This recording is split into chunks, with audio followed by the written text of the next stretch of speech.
Короче, bola, assalomu alaykum. O'tgan videoda men Crystal PvP'ni o'rgatgandim, lekin unda ko'pchilik qonitmagan. Ayniqsa mana shu Crystal PvP'ni o'rgating deganda mana shu Yuriy Figar jigarimi so'ragan edi. Endi mana shunga o'rgatamiz. Короче, bu timimizga o'rgatamiz. Birato'la sizlar ham o'rganib olasizlar. Uning ustiga oldingi video tanlovlar uncha yaxshi chiqmagandi. Bir tartibsiz bo'lganda, endilikda Yuriy Figarga o'rgataman, birato'la sizlar ham o'rganasizlar. Birinchi o'rinda inventarda qanaqa taxlaganman. Shu ko'rinishda o'zimga qulay bo'lgan ko'rinishda sizlar qanaqa? Qani? Meni formulasi olay, yo bolalar nimaga? Yaxshi. Va Figar tanimaganlar bo'lsa, вообще нормальный мейс PvP. Da, Miss Prepare. To'g'risi tan olaman, meysda qolaman men birovdan, meys PvP'da ko'p qolganman. Bitqizganman. Haligacha sirrini bilmayman, qanaqa u bitta udarda tatayam ketkizadi.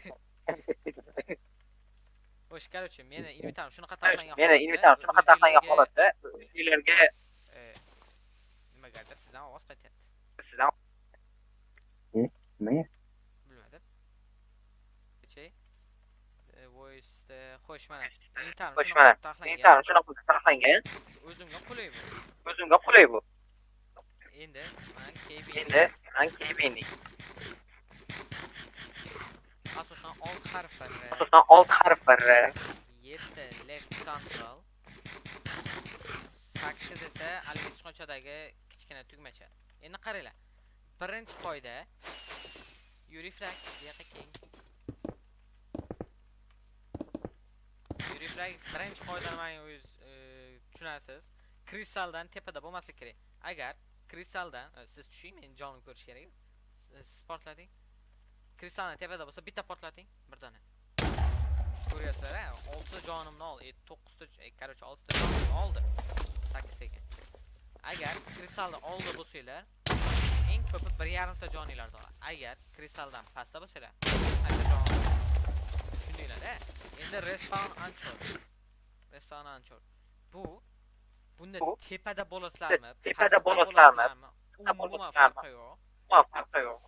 Ba'zi joni ko'p bo'ladi, eng uzoqda bo'lishi kerak.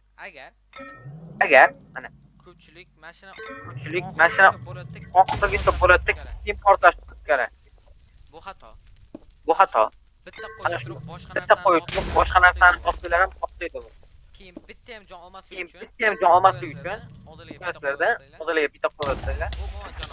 Bu jon olmaydi. Lekin bitta qoida bor. Agarda joninglar kam bo'lsa, doim tepasida bo'lsanglar, jon ko'p oladi. Keyin iloji boricha bundan shug'ullanishlar kerak. Tezlikka. Keyin yurib tamam, kristal qanaqa tez portlash to'xtang. 3 ga sayin boshlang.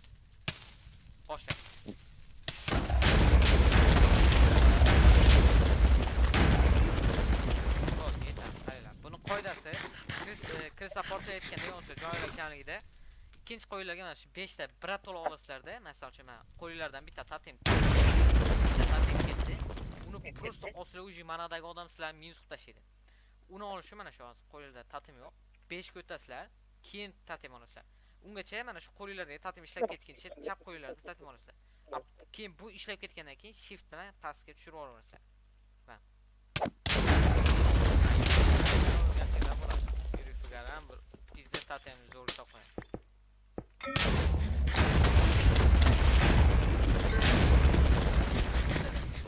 Baş xato qiladi. Bu bilan proper bo'lgandan keyin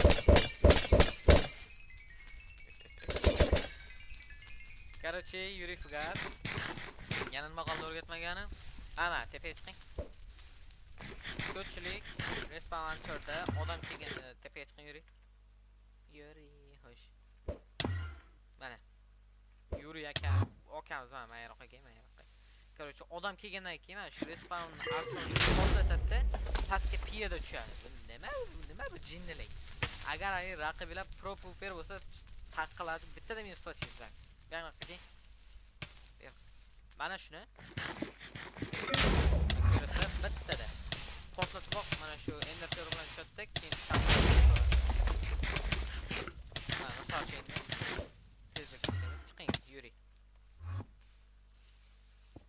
here, come here.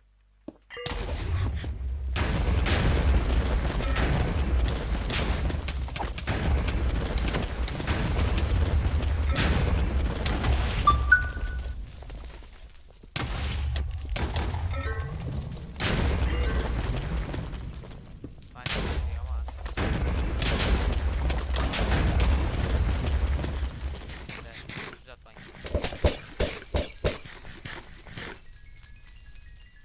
Xo'sh, menga Crystal Pub bo'yicha eng yoqqan server bu Raymay. Nimaiki menda ping juda kam bo'ladi-da.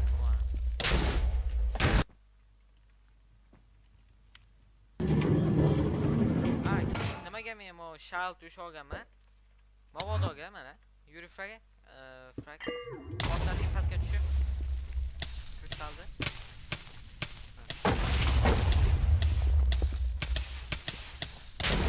ko'pchilik agar bilsa mana bunaqa ham bug bo'lib qoladi.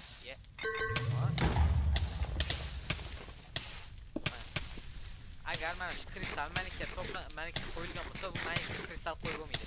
Shuning uchun doim mana shu yerdan mo'polda to'g'risida kiyim olaman.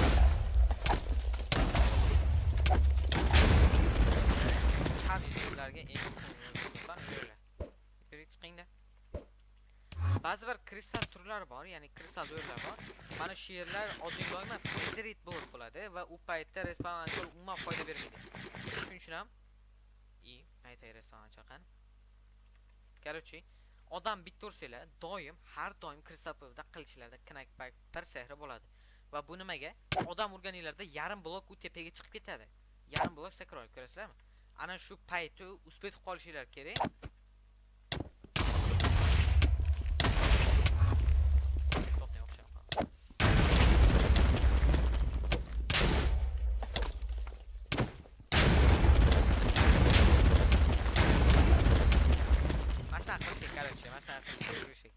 Bunga nima qilish kerak? Ko'p odam urasizlar, blok qo'yasizlar, keyin urib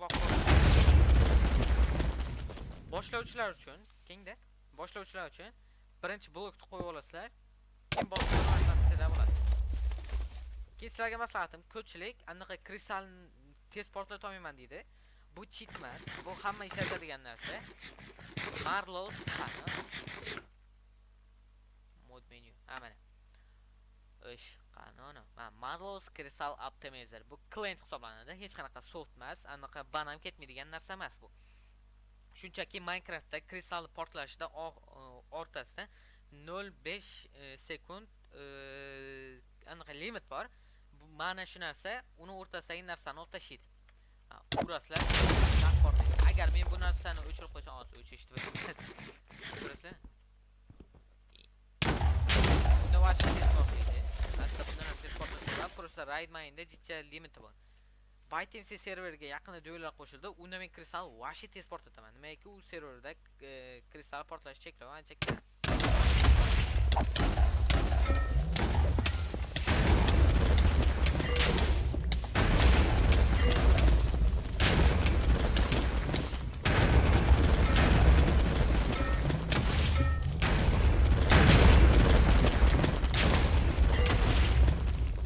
Master class.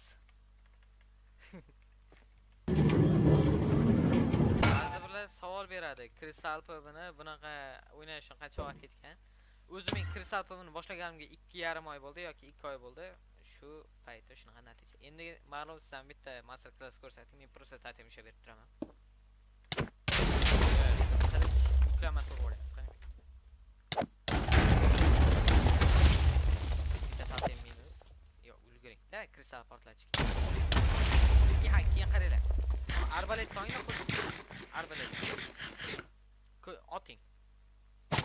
Ko'rdinglarmi? Sizlarga slowing felling beradi. Meni uringda, tepda qolib ketaman. Urib turib kristal bor. Ko'rasizlarmi? Bu odamga ancha yordam beradi.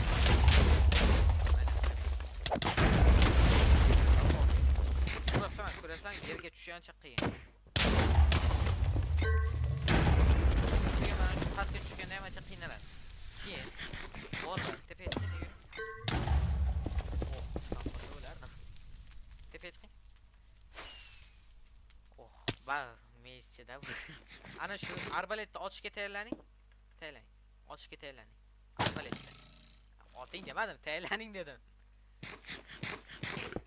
Endi oting. Ko'rasan, kristal qo'ysang shu o'q qisaydi, keyin o'q. Mana paytda foydalansizlar. Keyin bitta asab buzadigan narsa bor. Mana shu blokka degan o'q tegib qolsa ham, yo'qsa bittagina narsamda tushib qolsa ham kristal qo'yilmaydi.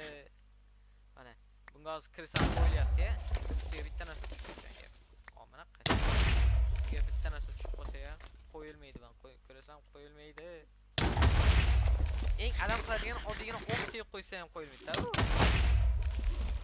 Ha, yo'q, qo'yilmaydi bu endi.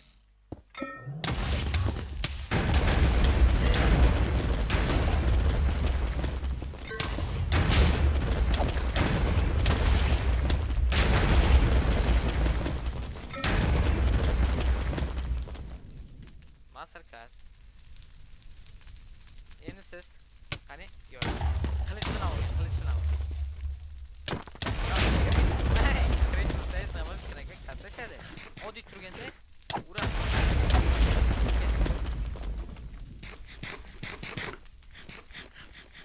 Kim ba'zi bir lo'qlar bo'ladi. Yurifra Afrikani. Ha, Isroilni shuni qilganini ko'rganman. Ha. Ha, to'g'ri, bunda ham knayk zo'r bo'ladi, lekin qarang. Ba'zi bir lo'qlar bo'ladi, mana shunaqa qoladi o'zini. Ha. Ursizdan tepaga chiqmaydi-ku, men uringda urib turib kristal portlash umuman foydasi yo'q. Knayk bo'lmaydi. Mana shu payt nima qilish kerak? Kiring. Ichkari kiring-da, mashina ichkarisiga.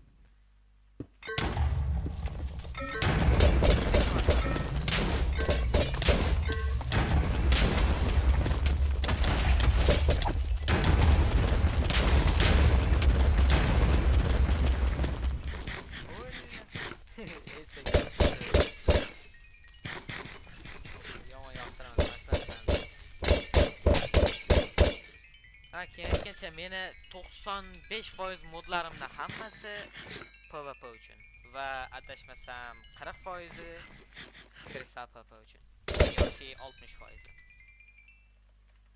Mana kima qarang. Menga turingda Yuri, menga turingda. Menga. Mashika. Ko'chirib olaman. Mana shu pastda turibdi. Odam o anaqa ketib qolsa, o bo'shliqqa kirmayman. Menga kirmay. Menga. Ana shu. Mayta portlatgan foydasi bor. Ana shu payt odam oldiga boradi. Foyda yo'q, vallahi. Pastda turibsizlarmi hozir? Tasavvur qilasizlar, pastda odam tepada. Oldiga mana shunaqa qo'singlar ham bo'laveradi. Qalqon sindirsanglar ham bo'ladi.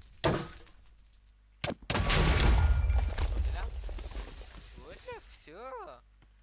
Nima sog'? Bo'ldi. Короче, Yuri, rahmat. YouTube nomidan rahmat deganimni qo'yamiz. Yuri bizga juda katta foydasi tegdi. O'tgan videoda jam unchalik yaxshi video chiqmagandi. Короче, bolalar, men biladigan narsa shu, kristal PvP haqidagi men biladigan narsa shu.